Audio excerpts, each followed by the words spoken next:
Hello guys, welcome back to my class. Today we are going to learn about a very beautiful topic, that is chloroplast. Yes, the ones that give green color to the plants and the trees that make our world so green. So this is how a chloroplast looks. Let's first discuss what this actually is. This is a type of plastid that is found in plant cells and euglenoids, and euglenoids are the ones that are actually disputed. They are disputed between botany and zoology because these euglenoids, they have a characteristic of movements while plants don't have. But thing is, they contain this chloroplast as well that makes them green. So this becomes very much disputed whether it should be placed under botany or should it be placed under zoology. So chloroplast is nothing but chloro is the chlorophyll and plast is a cell or an organelle. Chloroplast. Talking of plastid, they are of three types. They are chloroplast, chromoplast and leucoplast. Now these three are categorized based on their colors. Now chloroplast, they are found in plants and they give them the green color. Chromoplast, these cells, they contains carotenoid, carotenes and xanthophylls, and this gives the color red, orange and yellow. The best example of this chromoplast or the presence of chromoplast is the tomato and the carrots.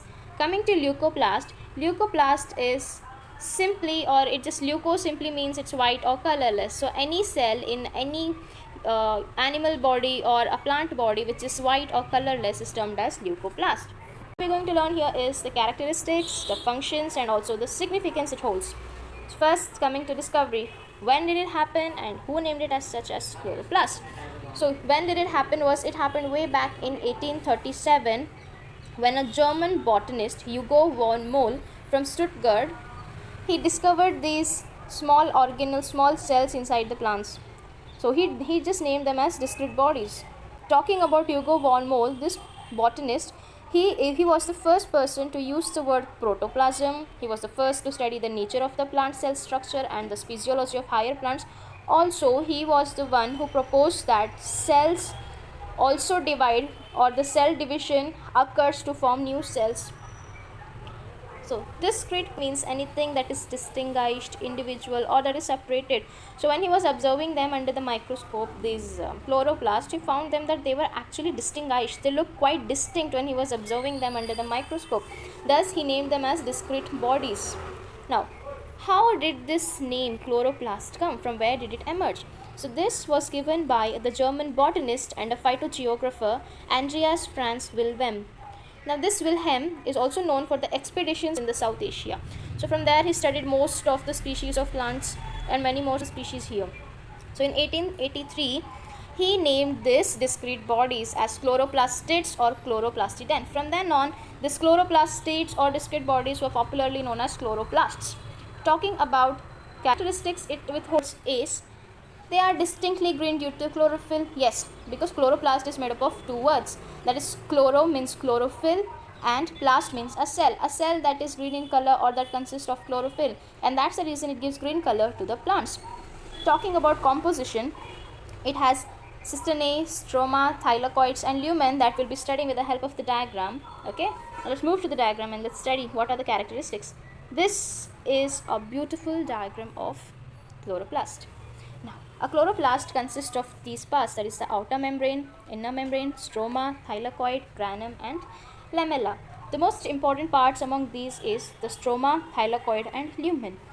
Now, the membrane is two layered just as mitochondria, double layered, with this outer membrane and inner membrane. But here, the outer membrane is also smooth, the inner membrane is also smooth. Unlike mitochondria, the inner membrane, it consisted of many infoldings. So, let's talk about stroma.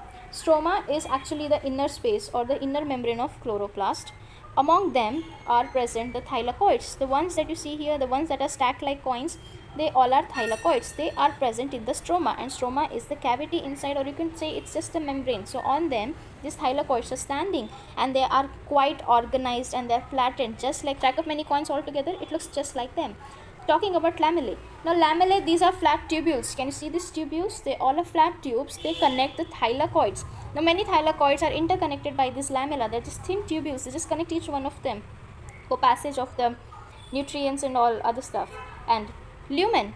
Now, why is lumen? Okay, lumen is not present in this diagram. Okay, now lumen is nothing but it is the space enclosed by thylakoids. The small spaces we see between them, between these thylakoids, they all are lumen. This is the composition of a proper chloroplast. And granum, yes, talking about the granum is nothing but these are the one individual of thylakoid. They are known as grana or granum. Okay, now let's move to functions. Functions, if you understand the word, it is a chloroplast consisting of chlorophyll, then it's pretty obvious that this is a photosynthetic assistant. This provides assistance in the process of photosynthesis, and this, without this, plants cannot undergo photosynthesis and many other enzymatic reactions. Also, this has enzymes that synthesize carbohydrates and proteins. Very, very important. This synthesize carbohydrates and proteins, that is nothing but the starch, what they produce as their food.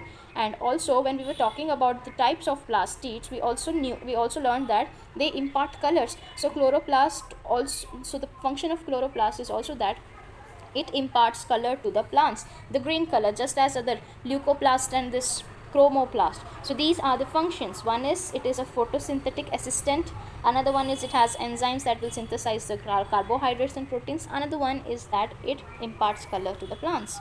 Now, talking of the significance, very simple. When it's a photosynthesis, it will just simply entrap the solar energy for the sugar production. So it just absorbs all the solar radiations from the sun, and then that will assist in photosynthesis. Also, it assists in photochemical reaction. Not just photo here means light, and chemical is just the chemical reactions. So this helps in the photochemical reactions that occurs during the time of photosynthesis. So this was all about chloroplast. I hope this helped, and if you found this video good, then please recommend this video to others as well. Thank you.